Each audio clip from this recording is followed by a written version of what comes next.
আপনি কি সরিষা চাষ করার কথা ভাবছেন? তাহলে আজকের ভিডিওটি আপনার জন্য। আজ আমি আপনাদেরকে এমন কিছু তথ্য জানাবো এবং দেখাবো যা দেখে আপনারা অবাক হবেন।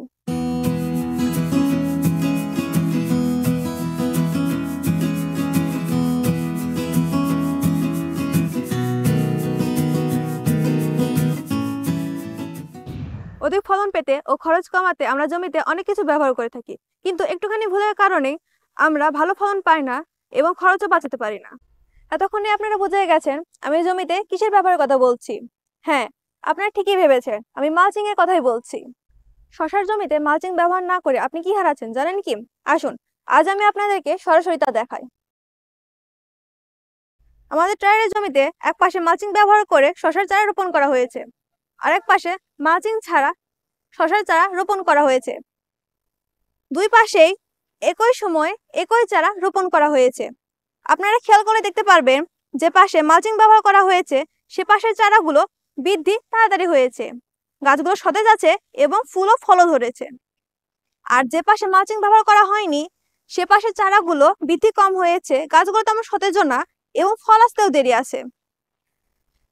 আরেকটা সুবিধা কি জানেন? মালচিং ব্যবহারের ফলে আগাছা কম হয়, পানি সেচ কম লাগে, সার প্রয়োগ কম হয়, আপনার খরচ এবং সময় দুটোই বেঁচে যাবে। এখন আপনারা নিজের চোখেই দেখুন দুই গাছের মধ্যে কতটা তফাৎ আছে।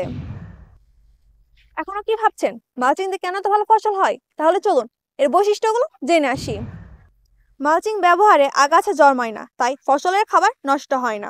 মাটির রস ধরে রাখে, এতে গাছের বৃদ্ধি ভালো হয়। মাটির উর্বরতা ঠিক থাকে, তাই ফলনও বৃদ্ধি হয়।